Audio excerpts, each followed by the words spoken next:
fato, o meu interesse pela Alemanha é precoce. Eu queria notar o seguinte: eu nasci em 1918. Quando eu nasci, ainda havia a Primeira Guerra Mundial.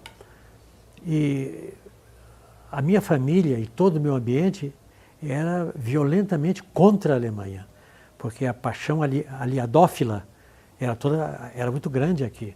O meu pai se interessava muito pela Guerra de 14 e ele descrevia as batalhas sempre como uma grande coisa contra a Alemanha. Mas o meu pai era um médico muito interessado pela medicina alemã, em primeiro lugar. Segundo, meu pai era muito interessado em Nietzsche. De modo que o meu pai, ele pessoalmente, meu pai morreu muito moço, nunca conversei a fundo com ele, mas pensando bem, meu pai também distinguia para ele. Meu pai não chegou a tomar muito conhecimento do nazismo, mas a Guerra de 14, ele distinguia muito a Alemanha da Alemanha de Guilherme II, da Alemanha imperialista. Havia uma Alemanha que é a Alemanha dos médicos, a Alemanha dos artistas, de que ele gostava muito, ele era muito de Nietzsche. Aí minha mãe era de uma germanofobia tremenda. Minha mãe não gostava, devo dizer honestamente, que minha mãe não gostava de alemão em geral. Ela discordava de meu pai. Meu pai não tinha nada contra os alemães, minha mãe tinha, ela não gostava de alemão, porque o alemão para ela era o militarista, era o guerreiro, era o Guilherme II com os bigodes em pé. E aquela borragem do crânio que havia na Guerra de 14, ela passava para a gente.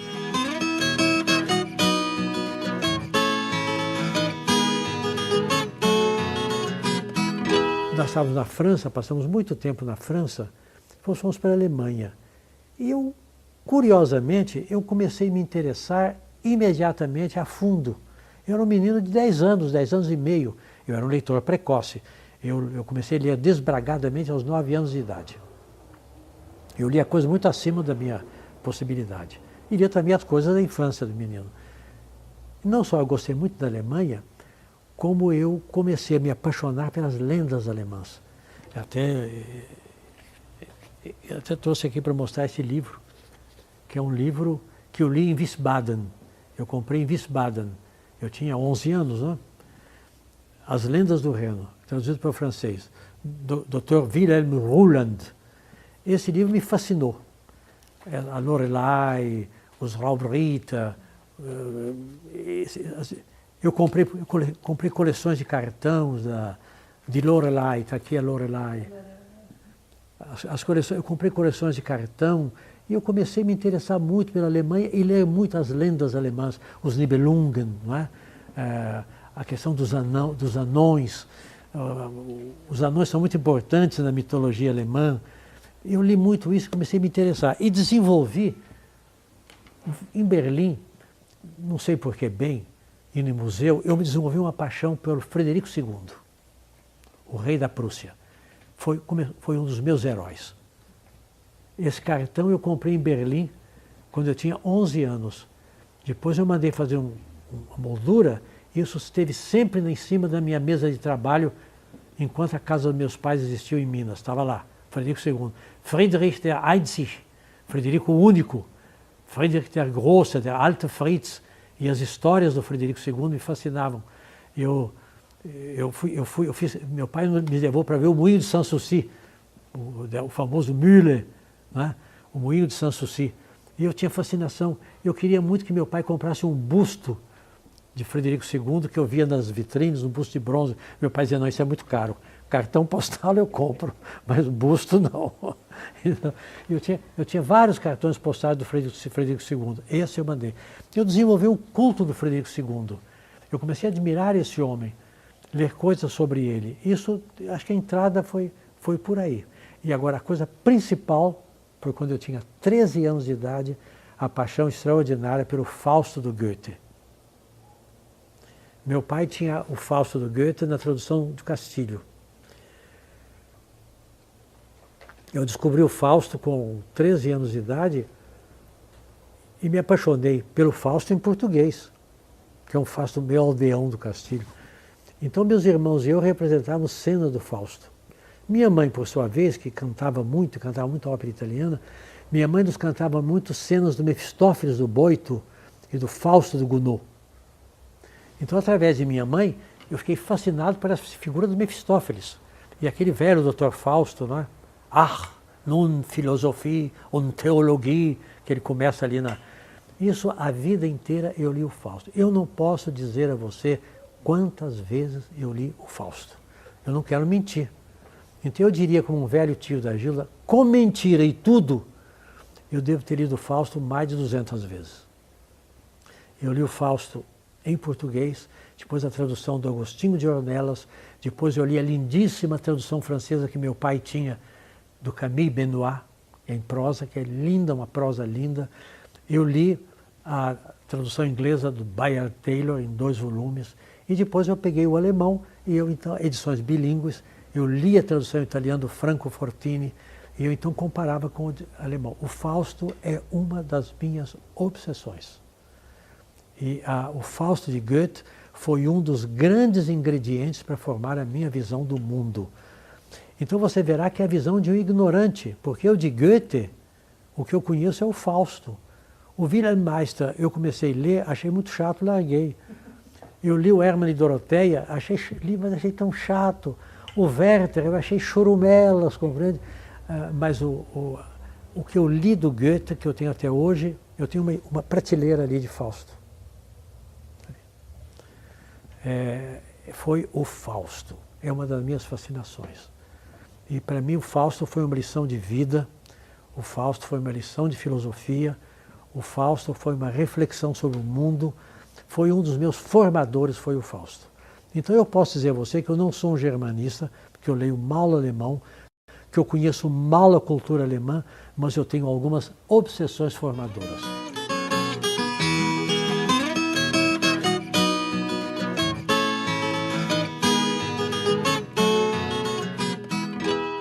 Através do Frederico II, eu quis saber como se formou o Estado prussiano.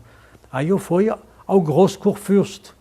Quando nós morávamos no Kurfürstendamm, eu queria saber quem era aquele Kurfürst do Damm, compreende? Então, o Großkurfürst, o primeiro rei, o rei soldado, Frederico Guilherme II, o Frederico II, aí eu entrei pela história da Prússia. Então eu li muito, desde menino, eu li muito, desde o Großkurfürst até o nazismo. E a obra do Bismarck tornou-se uma das minhas obsessões. Eu li um livro muito modesto sobre o Bismarck, que é a biografia do Bismarck, pelo Emil Ludwig. Eu li quando eu era menino, mas depois eu continuei a ler. Eu, mais velho, meu pai comprou para mim a vida do Frederico II do Carlyle em 10 volumes. Eu não li tudo, confesso, mas folhei bastante os planos de batalha. E eu li a autobiografia, as memórias do Bismarck. Eu li as memórias do Bismarck. Aqui está o Gedanken und Erinnerungen. São 3 volumes, 2 grandes e um pequeno. Ainda naquela escrita gótica, que eu decifro bem, porque eu aprendi o pouco alemão que eu aprendi ainda com a caligrafia gótica. Eu tenho boa caligrafia gótica.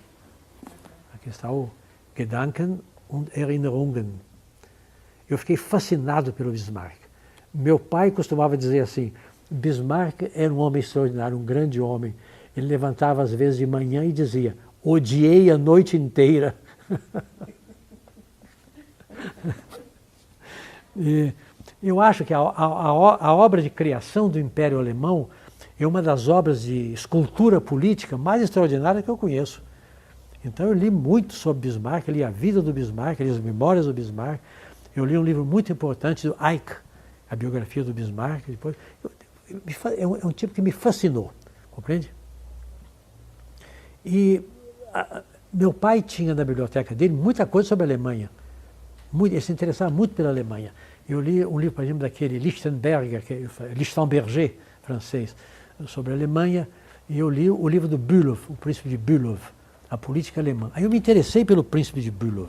Aquele meu artigo, eu já estava muito... Eu lia a tradução francesa das Memórias do Príncipe de Bülow, que é um homem que me fascinou. É um político matreiro, uma raposa, mas é um admirável escritor.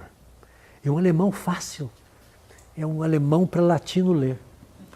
Compreende? Fácil, agradável, é um grande escritor. E depois da guerra, eu consegui as memórias dele em 4 volumes, a edição original está aqui, com o brasão dele, brasão dos Bülow. que eu cansei de ver aqui na Avenida Paulista, porque aqui na Avenida Paulista morava um Bülow, que era diretor da Antártica, com esse brasão aqui, Possimoor, ali na Avenida Paulista. Esse homem era um homem, esse livro é um livro fascinante, eu li muito, eu li esse é o príncipe de Bülow, Bernhard von Bülow. Eu li muito esse príncipe de Bülow. Ele é um malandro, um político malandro, mas o livro dele é fascinante. Essas coisas todas para mostrar a você o meu interesse pela política alemã. Eu li os historiadores franceses, especialistas em Alemanha, Edmond Vermeil, Lichtenberger, o Charles Andler sobre o Nietzsche. Eu li essa gente toda. A Lévy sobre o Nietzsche, a bibliografia francesa sobre o Nietzsche, eu li. E repito, a história alemã, a formação do Estado prussiano e depois a formação do Império Alemão me fascinam até hoje. Até hoje eu leio.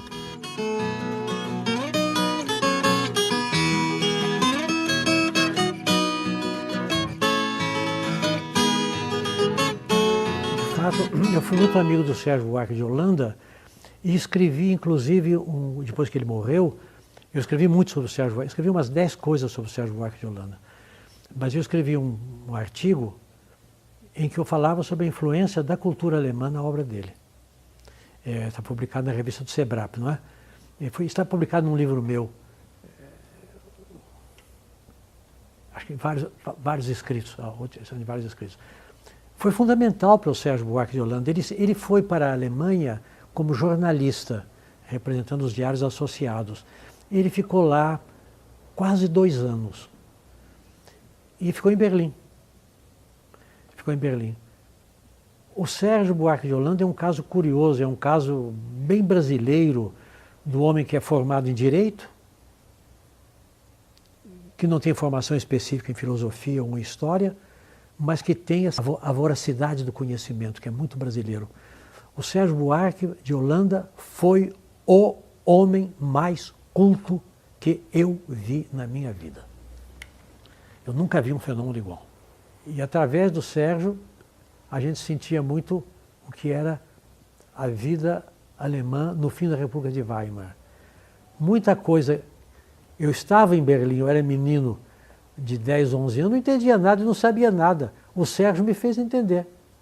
Eu contei para ele, por exemplo, que no nosso apartamento era ao lado de um teatro. E que meus irmãos e eu ficávamos olhando as pessoas desenharem os cenários no chão. E que às vezes um homem lá dava ordens e tal, iam secar as roupas, diz o Sérgio Buarque. Esse teatro ao lado do qual você morava era o teatro do Piscator. Então é provável que esse homem que eu vi lá várias vezes era o grande Erwin Piscator. Então o Sérgio me iniciou em coisas de Berlim que eu não podia saber como menino, mas que eu me lembrava. Eu me lembrei. Essa canção que a Valnir se refere foi um filme que ele traduziu em que passava-se na Hungria. E havia um famoso regimento húngaro que era o regimento dos mosqueteiros de Honvéd. E o herói provavelmente era um rapaz que era mosqueteiro de Honvéd. E o Sérgio teve que traduzir isso, e ele traduziu admiravelmente bem. Em alemão é assim: Bin kein Hauptmann, bin kein großes Tier, sondern ein ungarischer Honvéd-Musketier. Trotzdem sagt ein Mädel meiner Wahl, in der Liebe bin ich mehr als ein General. Es gibt doch etwas, das ein großer Offizier halb so gut weiß wie sein letzter Musketier.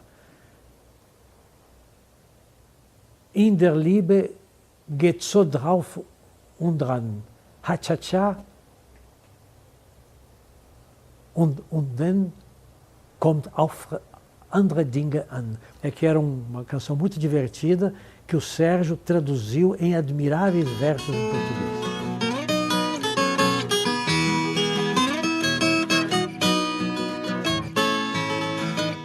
Ter um livro meu em alemão é uma honra com a qual eu não contava e que eu devo a minha colega e ex-aluna Lígia Chiappini, que hoje é professora na Alemanha, e graças a ela eu nunca imaginei que eu, que fui de cultura sobretudo francesa, minhas relações culturais foram sempre com a França, ter agora, no fim da vida, um livro em alemão, isso dá a impressão de um coroamento, porque, como se dizia no meu tempo, o alemão é a língua da filosofia e da ciência.